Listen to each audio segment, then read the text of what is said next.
le feu dans le siège du journal Charlie Hebdo dans le 11e arrondissement de Paris. Bilan 12 morts dont 2 policiers. Le Mali condamne cet acte barbare. La réaction du chef de l'État dans ce journal. Le haut représentant du président de la République pour le dialogue inclusif intermalien continue ses séances de restitution. Il était aujourd'hui avec les représentants des syndicats et du patronat malien. Objectif, échanger avec le monde du travail sur le projet d'accord soumis au parti de la médiation internationale. Dans cette édition, nous allons partir à la 7e région du Mali, précisément dans le village de Ouattaguna. Dans cette zone, c'est le moment de la récolte d'une activité paysanne qui montre la solidarité et l'entraide entre les communes. Bonsoir et bienvenue aux informations. L'actualité, c'est la fusillade éclatée aujourd'hui au siège de l'hebdomadaire satirique français Charlie Hebdo, situé dans le 11e arrondissement de Paris. Des hommes armés ont pénétré dans les locaux et ont tiré avec des armes automatiques. Le parquet fait état de 12 morts. Un des assaillants a crié « Le prophète est vengé ». Le film de l'événement, c'est avec Sori Ibrahima Keïta. 11h à Paris, celle de la conférence du journal satirique Charlie Hebdo. 2 ou 3 hommes cagoulés, lourdement armés de Kalachnikov et de M16 s'enregistrent dans les locaux du journal 6 du 11e arrondissement au cœur de Paris. Suivent alors des fusillades riches. En quelques secondes, la terre est jonchée d'impacts de balles, de douilles et de traces de sang. S'écroule raide 8 journalistes, 2 policiers, en tout 12 personnes, dont des figures emblématiques du journal. On dénombre aussi une dizaine de blessés, dont 4 graves.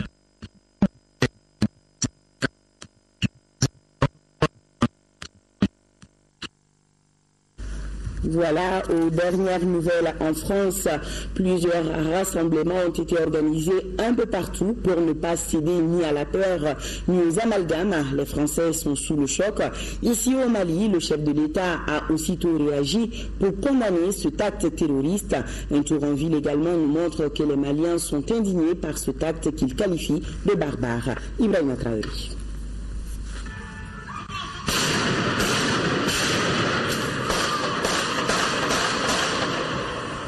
Paris sous le choc après une attaque terroriste meurtrière. Bamako indigné manifeste sa compassion et sa consternation. Aussitôt après avoir appris la triste nouvelle, le président de la République a réagi pour condamner avec fermeté ce terrible acte de violence. Ibrahim Boubacar Keïta se dit bouleversé. Je dois dire toute ma sympathie à l'endroit du peuple français, de son chef de l'État, le président Hollande, et les familles de toutes les victimes innocentes ignominieusement arrachées leur affection aujourd'hui pour un attentat dont la cruauté, la gratuité dépasse l'imagination. Le président Keïta indique que cet acte barbare appelle encore une fois à plus de vigilance. Il ajoute que la communauté internationale doit se mobiliser davantage pour faire face à ces crimes ignobles. Nous disons que la lutte contre le terrorisme n'est pas l'affaire d'un seul pays, n'est pas l'affaire d'une seule région. Et si quelqu'un l'a compris, c'est bien le président français, qui a toujours dit qu'il s'agissait là d'une lutte mondiale contre ceux qui réunissent toutes les valeurs qui sont les nôtres.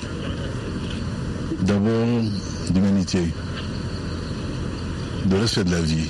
Ces gens-là, ceux qui ont commis ces forfaits d'aujourd'hui, ne sont pas les amis de l'humanité et ne sauraient l'être.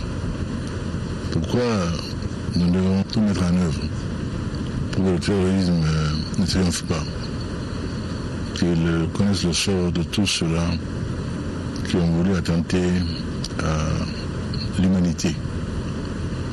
Il y a eu de grandes périodes d'effroi dans l'histoire mondiale.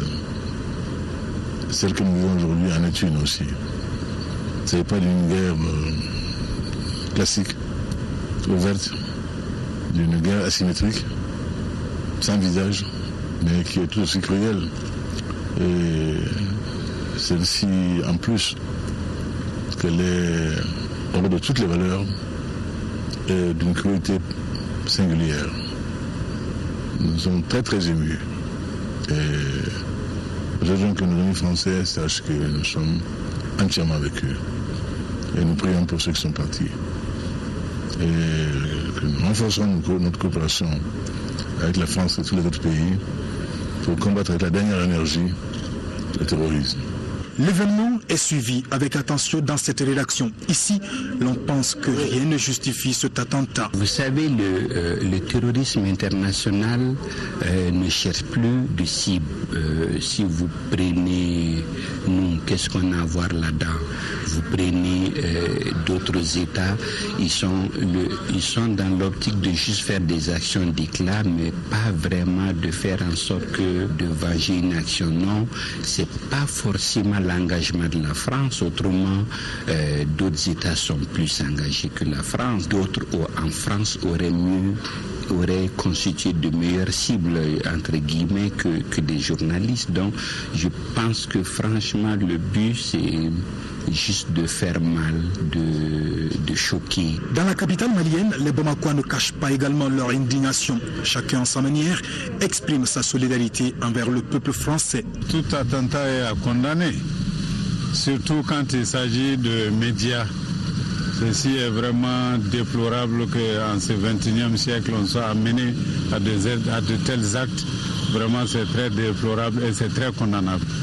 En Europe, en Asie, en Amérique, il y a attentats partout. Ce que nous avons à dire, c'est qu'on se serre les coudes. La communauté internationale se serre les coudes pour lutter contre cet attentat et ces terroristes-là. Cet attentat est le plus meurtrier en France depuis 40 ans. Il continue à susciter de nombreuses réactions de la communauté internationale. Plusieurs rassemblements se sont tenus dans la journée pour condamner cette attaque meurtrière. Et un deuil national a été décrété pour demain en France. Les drapeaux ont été mis en berne un peu partout à travers le pays et les terroristes sont activement recherchés. Voilà ce qu'on peut vous dire ce soir sur cet attentat. Et nous avons également communiqué. Le gouvernement du Mali a pris avec consternation l'attentat terroriste perpétré contre le journal Charlie Hebdo ce mercredi 7 janvier 2015 à Paris qui a causé la mort de 12 personnes et blessé plusieurs autres. Le gouvernement condamne fermement cette attaque contre la démocratie et la liberté. Le gouvernement s'associe au président de la République du Mali pour adresser aux familles des disparus, au président et au gouvernement français ainsi qu'à l'ensemble de la nation française ses condoléances les plus attristées et formuler des vœux pour les blessés. Le gouvernement réaffirme sa solidarité et son engagement résolu aux côtés de la France et de l'ensemble des nations démocrates qui luttent contre le terrorisme pour la liberté et le respect des droits de l'homme. Et toujours par rapport à cet attentat, Bamako, maison de la presse, la maison de la presse du Mali, au nom de l'ensemble de la presse nationale du Mali, exprime sa solidarité au journal français Charlie Hebdo et à l'ensemble de la presse française suite au lâche assassinat des confrères. La presse malienne et la maison de la presse, soucieuse de la liberté de la presse, condamnent avec la dernière énergie ce lâche assassinat d'innocents qui n'ont rien à voir avec les causes sombres que les terroristes mettent en avant. Nous nous inclinons sur les morts et prions pour leur repos, morts dans une mission noble. Ces confrères sont nos héros et méritent notre respect.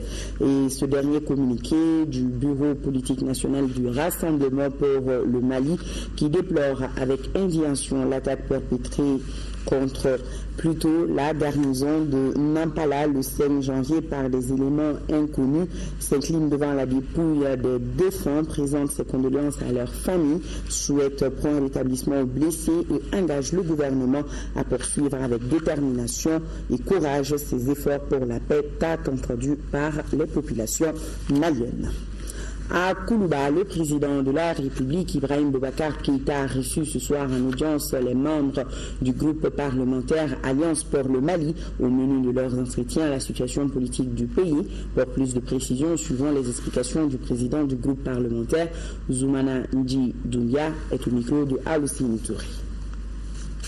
Le groupe parlementaire Alliance pour le Mali était venu encore une fois témoigner de tout son soutien au président de la République pour la réalisation de ce projet ambitieux qu'il a pour le bonheur des Maliens. Nous avons profité aussi pour avoir les conseils du président de la République, les orientations pour relayer en fait le message du président de la République et pour mieux faire comprendre son projet de société au niveau des populations à la base. Nous avons reçu beaucoup de conseils, nous avons reçu beaucoup d'orientations de la part du président de la République. Nous allons en faire bon usage. Nous avons compris que le président de la République a un seul souci qui n'est autre chose que le bonheur des Maliens. Et à partir de cette année 2015, le président de la République va faire un grand bond en avant. Ça va permettre de soulager vraiment le quotidien du citoyen lambda malien. Dans le cadre de sa série de séances de restitution sur le processus d'Alger, le haut représentant du président de la République pour le dialogue inclusif intermalien a rencontré les représentants des syndicats et du patronat malien. Objectif, échanger avec le monde du travail sur le projet d'accord soumis au parti de la médiation internationale au moment où gouvernement et groupes armés s'apprêtent à regagner l'Algérie pour une nouvelle phase des pourparlers. Les représentants du monde du travail ont ainsi pu exprimer leur point de vue, critiques et suggestions par rapport aux documents en question. Léa Kounaté. Il figure en bonne place parmi les forces vives de la nation et c'est en tant qu'acteur majeur de la vie économique et sociale du pays que les représentants du monde du travail sont allés ce mercredi à la rencontre du haut représentant du président de la République pour une séance d'explication sur le processus d'Alger. De la feuille de route au projet d'accord, Modibo Keïta a expliqué à ses interlocuteurs le cheminement du processus qui reprend théoriquement dans les prochains jours autour justement de ce projet non encore approuvé, précise-t-il, par le gouvernement. Au moment où je vous parle, il n'y a pas un véritable terrain d'entente encore entre le gouvernement lui-même et la médiation, mais la médiation en bloc a rejeté toute idée de fédération. En bloc. Il dit, voilà ce que je vous propose, et les discussions continuent. Le haut représentant a cependant rappelé à ses interlocuteurs le caractère urgent du règlement du conflit avec la dégradation au quotidien de la situation sécuritaire et son lot de souffrances pour les populations civiles, mais aussi pour les travailleurs du pays. Quand on a comptabilisé, alors souvent on est pris de frayeur. Parce que ceux qui sont en train de faire les frais de cette crise-là, c'est les travailleurs, soit civils ou que ce soit militaire. Ceux qui, dans l'exercice de leurs fonctions, ont été tués, c'est quand même des travailleurs. Ceux qui ont, si vous voulez, ont été contraints de fuir, c'est aussi des travailleurs. Et qui regardent de façon presque désespérée le pays, mais de loin, et qui ne peuvent même pas venir. Ceux qui ne peuvent pas aujourd'hui rejoindre leur poste sans être amputés, parce qu'il y a des mines, c'est des travailleurs. Alors c'est pourquoi j'estime que le groupe que vous constituez est un groupe essentiel. Pour le haut représentant du président de la République, il s'agissait aussi et surtout d'entendre cette composante majeure de la société sur le projet d'accord. Des syndicats qui ont souvent salué, parfois critiqué ou émis des réserves et presque toujours formulé des recommandations. Nous souhaitons que l'État soit valablement, j'insiste sur le mot, représenté sur le territoire. L'implication des populations n'est pas antinomique de la bonne représentation de l'État sur le terrain. La décentralisation ne saurait être l'antithèse de la déconcentration. L'État doit être présent sur le terrain à travers ses représentants et valablement. Est-ce que cette situation que nous vivons actuellement, ce paradoxe que nous vivons, pendant qu'il y a accord de paix, il y a dégradation de la situation sur le terrain, il y a des crimes qui sont commis, est-ce que cette situation vraiment nous conforte dans le processus que nous avons entamé et vers quel résultat nous allons aboutir? Ce que nous voulons, c'est quelle est la position aujourd'hui du gouvernement sur l'ensemble de ce document et que par rapport à ça, nous puissions opiner. Voilà la position du Mali en tant qu'État. Mais la Confédération syndicale des travailleurs du Mali ne voudrait pas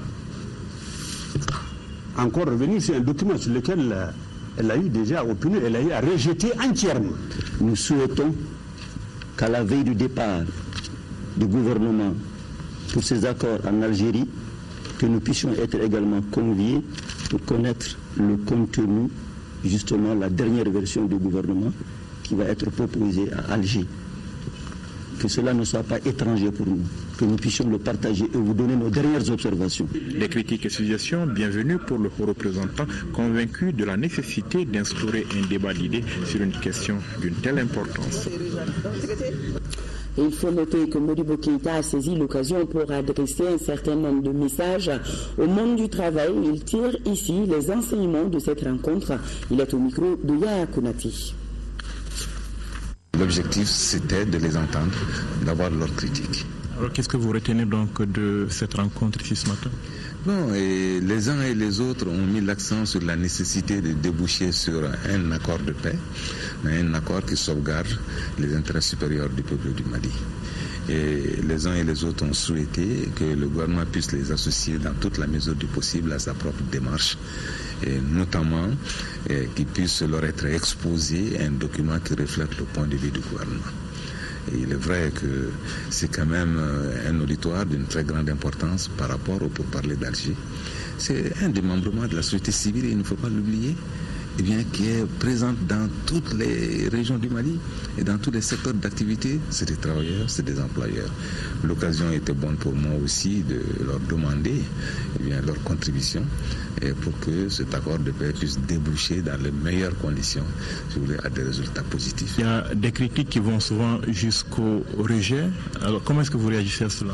Oui, j'ai estimé que c'est un débat d'idées et qu'il faut la force de l'argumentaire. Et que je souhaiterais que ceux qui disent qu'ils rejettent le document, et que l'on renoue avec les traditions des maîtres d'école, que l'on reprenne le document, qu'on le lise ensemble, et que concrètement on dise voilà les raisons pour lesquelles je rejette, et que l'autre dise voilà sur les raisons pour lesquelles je souscris à cela. Non, je ne rejette pas ce point de vue, mais je demande qu'on n'en reste pas là, qu'il faut aller de l'avant, en examinant concrètement et objectivement ce document. Qu'est-ce que vous attendez concrètement d'eux maintenant? Quel est votre appel à leur endroit? Bon, j'ai demandé, si vous voulez, aux syndicats et aux ordres professionnels de contribuer du fait qu'ils sont présents partout au renforcement de la confiance entre les partis en négociation, c'est-à-dire le gouvernement du Mali et les mouvements armés. Deux partis qui ne se font pas face à face dans un duel, mais dans une discussion franche, et je pense que chacun a droit à un respect, et bien qu'il faut absolument maintenir. Donc je leur ai demandé de contribuer à renforcer ce climat de confiance entre les négociateurs. Je leur ai demandé également de travailler pour que l'environnement sociopolitique des négociations soit un environnement serein. Parce que s'il y a, si vous voulez, des discordances au plan national, et s'il y a, si vous voulez, pas de désordre, mais si vous voulez, des mésententes, ça réagit aussitôt sur la qualité. Donc j'ai estimé qu'ils doivent contribuer, et je suis sûr qu'ils peuvent le faire, à rendre plus serein l'environnement des négociations. Ensuite, il y a quand même le document que leur est donné. Ils doivent le lire avec beaucoup d'objectivité, en sachant qu'il ne s'agit pas de négociations entre deux États, des négociations entre deux composants d'une même nation, et que les négociations supposent des concessions, que ce qui était important pour nous, ce n'était pas de satisfaire des préoccupations carriéristes, mais c'était de prendre en compte, si vous voulez, l'avenir des générations futures du Mali. Je leur ai demandé également d'encourager la médiation internationale. Et je répète qu'il ne s'agit pas d'une médiation algérienne. Il s'agit d'une médiation internationale, mais dont l'Algérie est le chef de file, qui a un rôle d'équilibre à jouer et qui doit mériter aussi notre encouragement. À défaut de souscrire entièrement à tout ce que la médiation propose, j'ai souhaité qu'elle ne soit pas jetée, si vous voulez, aux gémonies, qu'on puisse l'encourager. Enfin, la communauté internationale, je connais la rigueur des Maliens, leur attachement à la patrie, à la souveraineté, à leur orgueil. Je leur ai demandé que la situation dans laquelle le Mali s'est trouvé lui impose de composer avec la communauté internationale sans perdre de vue ses intérêts supérieurs. Donc, une attitude beaucoup plus conciliante par rapport à la communauté internationale qui sera utile encore pour mettre en œuvre cet accord. J'ai demandé qu'il fasse plus de confiance à la communauté internationale. Et nous avons cette communiqué. Le Parena s'inquiète de la recrudescence du terrorisme dans le nord et dans la bande sahélo-saharienne du pays après l'assassinat du maire d'Andera Boukane et l'attaque meurtrière du camp militaire de Nampala. C'est au tour de la brigade du Djouara dans le stade de Ténenkou de subir les destructions terroristes. Le Parena condamne avec la dernière énergie ces attaques contre le Mali, présente ses condoléances aux familles des victimes et souhaite prompt rétablissement aux blessés. L'Alliance pour le Mali s'incline pieusement devant la mémoire des illustres disparus et prie le bon Dieu pour le repos de leur âme, condamne avec la dernière vigueur cet acte odieux qui ne doit pas rester impuni, réaffirme leur soutien indéfectible aux forces armées du Mali qui tiennent vaillamment haut l'honneur et la dignité du Mali. Le parti Sigikafor, Damouye, condamne avec la plus grande fermeté l'attaque de Nampala et le parti présente ses condoléances aux familles des victimes et souhaite prompt rétablissement aux blessés. Ouverture ce matin d'une réunion relative au projet d'accord pour la paix et la réconciliation au Mali. Cette journée de réflexion a été initiée par la MINUSMA. Elle permettra d'échanger, de discuter et de faire des commentaires sur le projet d'accord pour la paix et la réconciliation au Mali. Mamadou Doumbia. Réfléchir sur le projet d'accord pour la paix et la réconciliation au Mali, c'est l'exercice auquel étaient conviés les chefs ou représentants des partis politiques de la mouvance présidentielle.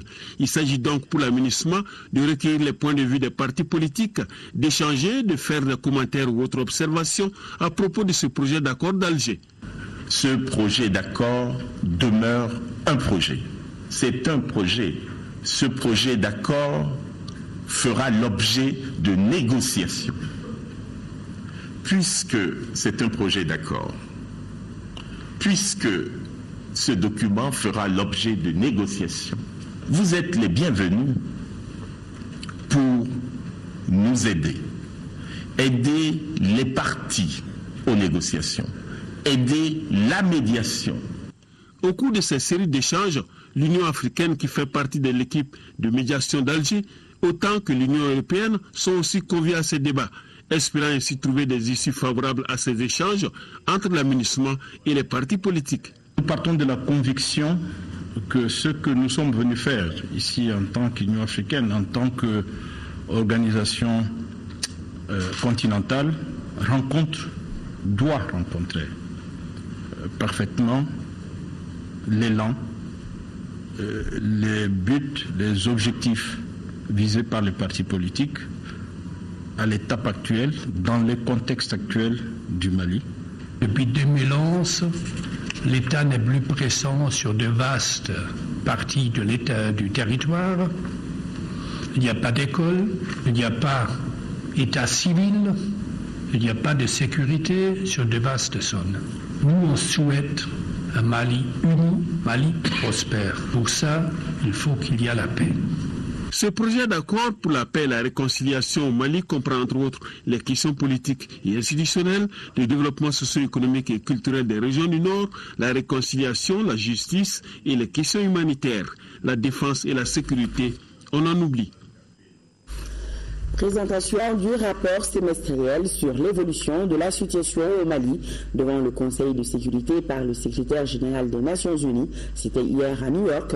On apprend que la MINUSMA détient le record de casques bleus tués en mission de maintien de la paix. En plus d'un an après son lancement, elle n'atteint pas encore les 80% de son effectif. Une situation qui fera dire au chef de la diplomatie malienne qu'il est grand temps que la MINUSMA puisse être dotée d'une brigade d'intervention rapide afin de faire face aux attaques terroristes et asymétriques. Le récit de notre envoyé spécial à New York, Salif Sanopo. C'est une vague de froid qui a enveloppé New York en ce mardi avec les premières grosses neiges de l'hiver. Mais dans les couloirs du Conseil de sécurité, c'est dans une atmosphère chaleureuse et une intense diplomatie de coulisses que le rapport du secrétaire général des Nations Unies sur le Mali a été présenté. Avec quelques 33 morts et plus de 100 blessés, la MINUSMA apparaît d'ores et déjà comme étant la mission la plus meurtrière, dira Hervé Latsou. Sur le terrain, les forces sont à 76% de leur déploiement. Et le hic, c'est que sur les 7 bataillons de l'ex-MISMA, la force africaine, à peine 2 seulement sont dans les normes internationales d'opération. Pour le ministre Abdoulaye Diop, la donne doit changer. Ce qui se passe dans le nord du Mali, nous ne sommes plus dans un environnement de maintien de la paix. Et que nous sommes dans un environnement marqué par le terrorisme. Et que pour répondre à la menace, il faudra des moyens importants, des moyens robustes, et que nos unités soient équipées et préparées pour répondre à cela. C'est dans ce contexte que nous en avons appelé à la mise en place d'une force d'intervention rapide pour prendre en charge la lutte antiterroriste dans le cadre du mandat des Nations Unies.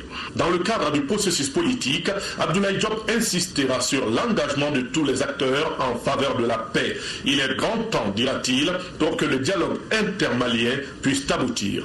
Il y a des choix à faire, à venir autour de la table, accepter ce qui est acceptable, faire les sacrifices là où c'est nécessaire, et faire les concessions là où il faut. Et je crois que ce choix, le gouvernement l'a fait. Nous partons l'esprit ouvert, les bras ouverts, aussi pour envisager les solutions, mais pour pouvoir sceller un accord. Et nous espérons que les frères et des mouvements qui viendront aussi pourront faire davantage ce choix pour qu'on puisse, de façon courageuse, aller vers des solutions pratiques, des solutions pragmatiques, pas des solutions fabriquées ailleurs qui ne sont pas adaptées à notre contexte.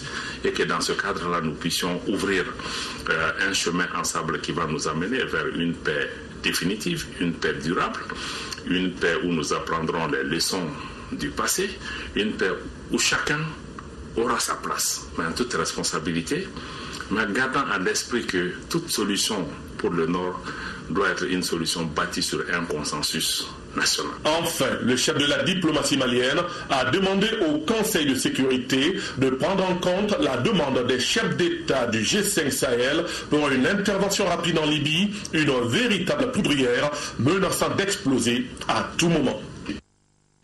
Et cette parution, désormais dans les librairies, a retrouvé l'ouvrage intitulé « Le présumé innocent face à la justice et à la presse au Mali ». L'auteur, Boubacar Badjaga, est magistrat et chargé de cours. Il nous parle de présomption d'innocence et de refondation du système pénal malien. Voilà, le présumé innocent face à la justice et à la presse au Mali. Le Premier ministre Moussa Mara a reçu en audience les responsables du réseau des organisations des jeunes leaders des Nations Unies pour l'atteinte des objectifs du millénaire pour le développement. Après leur entrevue avec le chef du gouvernement, ils ont animé une conférence de presse afin d'expliquer l'objet de leur séjour au Mali. Compte rendu Boubacar Sissoko. Dans cet échange avec la presse, les responsables du réseau des organisations des jeunes leaders des Nations Unies pour l'atteinte des objectifs du millénaire pour le développement ont donné le motif de leur séjour au Mali. Selon eux, ils sont venus non seulement s'inspirer des expériences d'insertion des jeunes au Mali, mais également informer les autorités du Mali de la signature officielle courant de ce mois de janvier 2015 de l'accord de siège avec le gouvernement du Burkina Faso. Monsieur le secrétaire exécutif du Conseil national de lutte contre le sida, avec lequel nous avons échangé sur les programmes transfrontaliers en termes de lutte contre le VIH-Sida et avec le Burkina, mais aussi la rencontre préalable qui était prévue à Ouagadougou des conseils nationaux de lutte contre le sida de l'espace UEMOA pour matérialiser un partenariat. Et l'APEJ a été aussi un des programmes présentés à la jeunesse africaine lors du 4e sommet à Dakar. Et les jeunes ont pleinement adhéré à ce programme. Et donc, nous sommes en train de voir, autant que le PSE du Burkina, autant que ces types de projets, APEJ, projets jeunes, comment ces réussites-là vont être dupliquées, n'est-ce pas, dans les autres pays. Et donc, nous allons avoir des conventions formelles avec ce programme pour être des vecteurs de dissémination de ces programmes dans les autres pays. Auparavant, ils ont été reçus en audience par le Premier ministre Moussa Mara. Ces jeunes étaient venus remercier les autorités maliennes pour cet accord de siège. Ce réseau a été mis en place en 2004 par l'ONU pour mobiliser les jeunes autour des OMD. C'est notre compatriote Alioune Gueye qui assure la présidence africaine. Cérémonie de présentation de vœux à l'Assemblée nationale.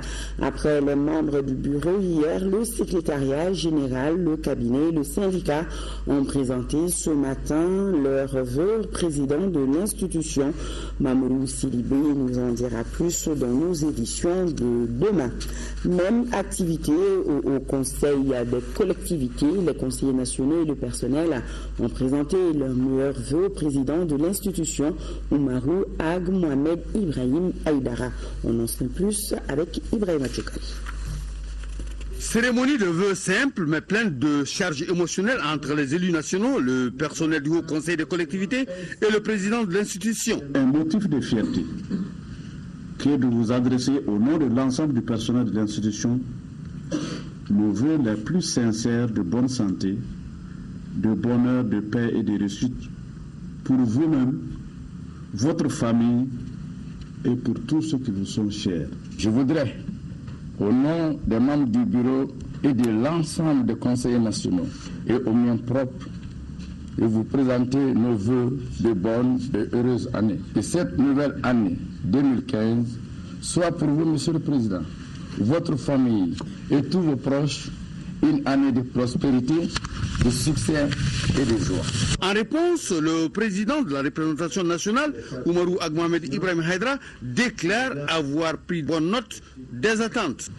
Je prends bonne note de vos attentes pour l'année 2015. Je puis vous assurer que je ne ferai l'économie d'aucun sacrifice afin qu'un traitement diligent puisse être apporté à celles frappées du sceau de l'urgence. Enfin, pour terminer, mesdames et messieurs, en vos rangs et qualités, je vous réitère mes vœux de bonne et heureuse année 2015.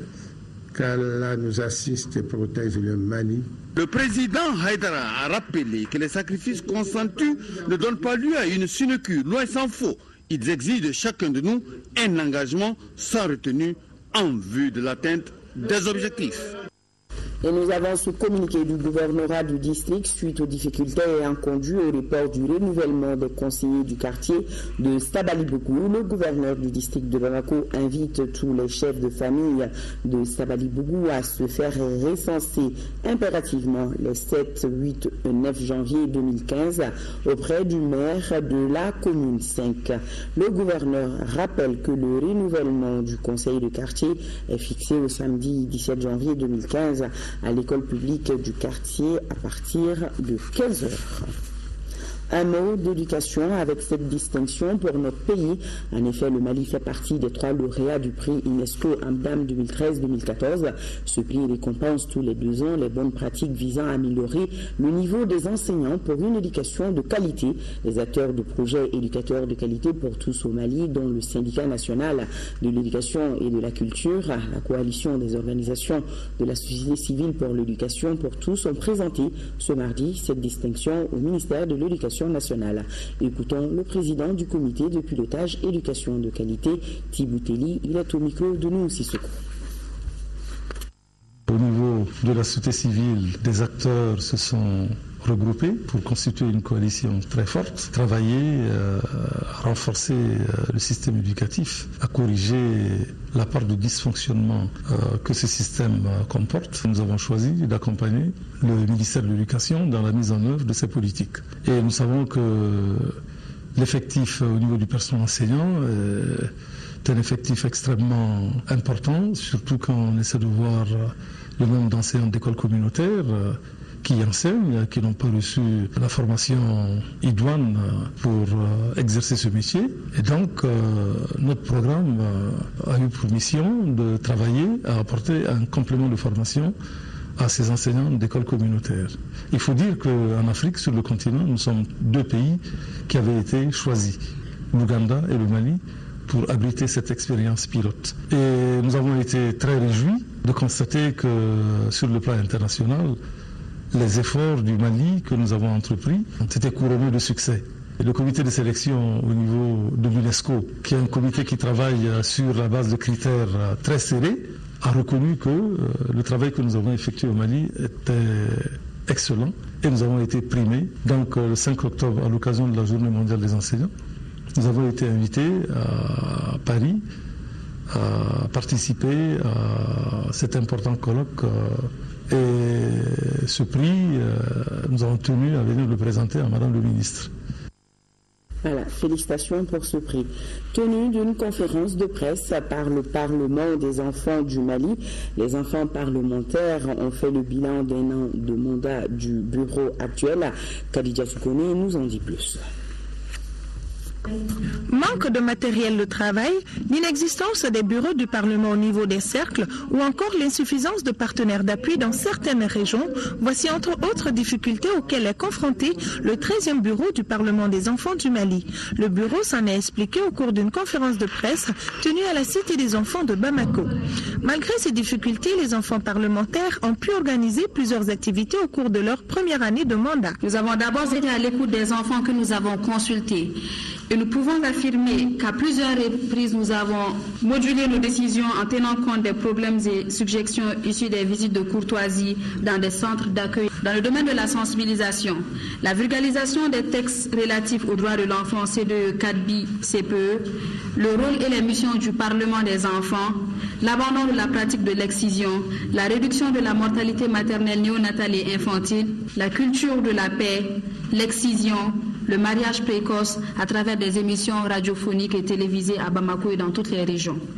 Au regard des résultats atteints, nous pouvons affirmer que malgré les difficultés, le Parlement des enfants a fourni des efforts qui ont abouti à la réalisation de ces activités. Cependant, ces résultats, loin d'être à notre seul actif, sont le fruit d'efforts conjugués des autorités et d'autres partenaires de l'enfance. Le Parlement des enfants, dans l'optique des perspectives qui vient de se fixer, espère arriver à beaucoup plus de résultats en comptant sur ses propres moyens d'une part et d'autre part sur l'appui moral et matériel des autorités et singulièrement de votre engagement personnel. Les journalistes présents à la conférence ont posé des questions sur la situation des enfants du Nord et les enfants de la rue. Et la présidente du Parlement des enfants a rassuré que les préoccupations de ces enfants ont été prises en compte. La famille du parti RPM dans le cercle de Kouchala s'agrandit. Elle vient d'enregistrer une nouvelle adhésion en la personne de Seydou Malé, sous-section de Conseguela. Le nouvel arrivant a été présenté ce dimanche lors d'une rencontre des militants du parti RPM. Bamidi Ressatouri. L'homme qui signe ainsi son adhésion au Rassemblement pour le Mali RPM est une figure très connue dans le paysage politique de Miankala. Seydou Malé, puisque c'est de lui qu'il s'agit, en choisissant de gagner le rang du RPM à ses motivations. Nous avons trop tiré dans l'erreur. Nous, en tant que responsables du parti RPM, nous demandons à la population de faire la part des choses. Nous devons éviter l'idée du gain personnel et faire la politique dans l'intérêt du peuple. L'occasion était donc bonne pour la grande famille RPM de Conseguela de saluer cette nouvelle adhésion, preuve de la vitalité du parti qui ambitionne d'œuvrer pour le bonheur du peuple malien. Cette cérémonie a été mise à profit pour échanger sur les grandes préoccupations des populations de cette commune qui se trouvent aujourd'hui confrontées à un problème d'infrastructures scolaires, routières et des réseaux téléphoniques. Des préoccupations auxquelles des solutions rapides doivent être trouvées. Berté Aïssata Bengali profitera de cet espace pour lancer des messages de mobilisation en vue de la réussite des élections régionales et municipales prévues en cette année 2015. Une rencontre qui s'est déroulée dans une parfaite ambiance entre militants du parti qui se sont engagés à réussir les challenges de 2015 et à soutenir les actions du président de la République Ibrahim Boubacar Keïta.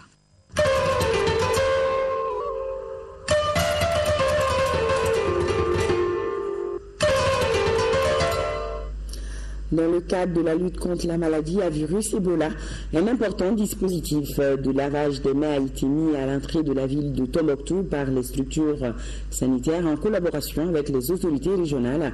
Objectif, renforcer les mesures de prévention contre la maladie. Al-Mouzer Al-Kamisayatara, correspondance. Un important dispositif de lavage des mains a été mis à l'entrée de la ville de Tombouctou pour renforcer les mesures de prévention contre la maladie à virus Ebola. Un sur la route de Kabara et un autre sur la route de Gundam. Plus de 700 personnes ont effectué les contrôles par les équipes techniques. L'opération surtout consiste à surveiller toute personne qui voyage et qui rentre dans notre région, de les contrôler systématiquement en cas de fièvre. Nous avons des dispositifs de lavage aux mains avec l'eau chlorée. Donc ils lavent systématiquement les mains avec l'eau chlorée et on contrôle leur température. Nous sommes dans la période de Mouloud, qui est marquée d'un cachet particulier dans la ville de Tombouctou. C'est la période où sont drainés beaucoup de monde en direction de Tombouctou. Et le comité régional de gestion et de prévention des épidémies a jugé nécessaire de mettre en branle certaines mesures sur le plan de la couverture sanitaire. Le constat est que tout est en place. Nous avons constaté que les agents sont suffisamment motivés pour le travail. Ils sont à la tâche. Donc nous avons porté nos encouragements. On les demande d'être toujours courtois avec les gens, mais très disciplinés et très vigilants par rapport à leur travail. Ces différents dispositifs qu'on retrouve également dans toutes les mosquées et autres lieux de culte contribueront au renforcement des mesures de prévention contre la maladie à virus Ebola.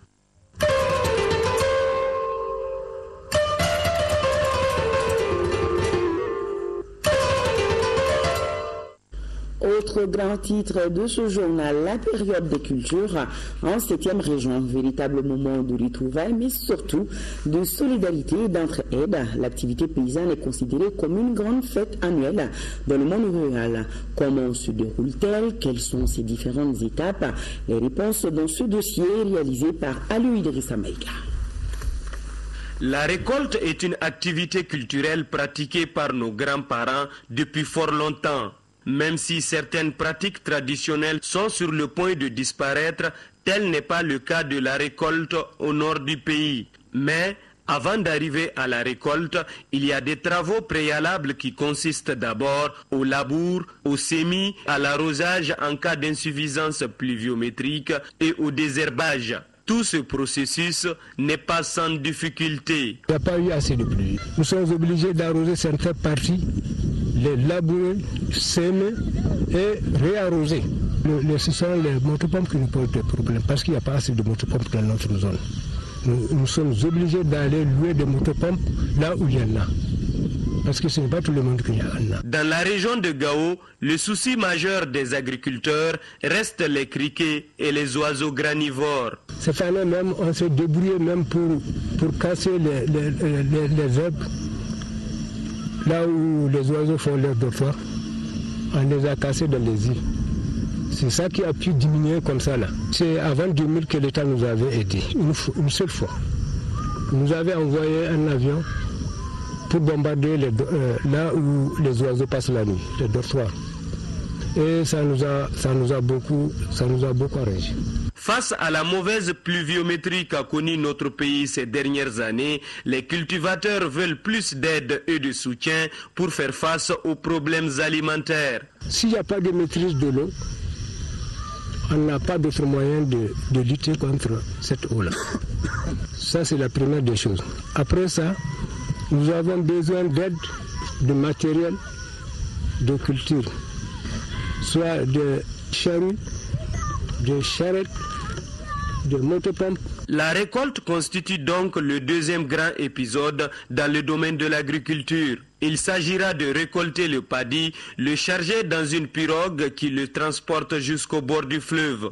À ce niveau aussi, on retrouve une équipe qui se charge de le transporter dans l'endroit où il doit être stocké pour son assèchement. Ici, nous battons les paddies avec des bâtons pour faire tomber les grains. Ensuite, nous mettons les résidus des côtés, les grains de paddies aussi des côtés en les mettant au soleil pour éviter qu'ils prennent une mauvaise odeur. Dans cette phase de récolte, les femmes aussi ont un grand rôle à jouer. Notre rôle est de nettoyer les paddies, les sécher afin de les mettre à la disposition de ceux qui sont chargés de remplir les sacs. À Ouattaguna, tout comme dans les autres villages de la région de Gao, malgré les difficultés rencontrées par les paysans, cette année, ils espèrent avoir un peu de grain après les activités de récolte.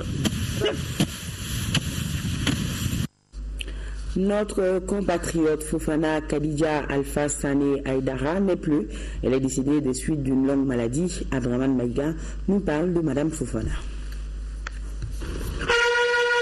Patriote engagée, femme de culture et de conviction, intègre et loyale avec un sens élevé du devoir bien accompli.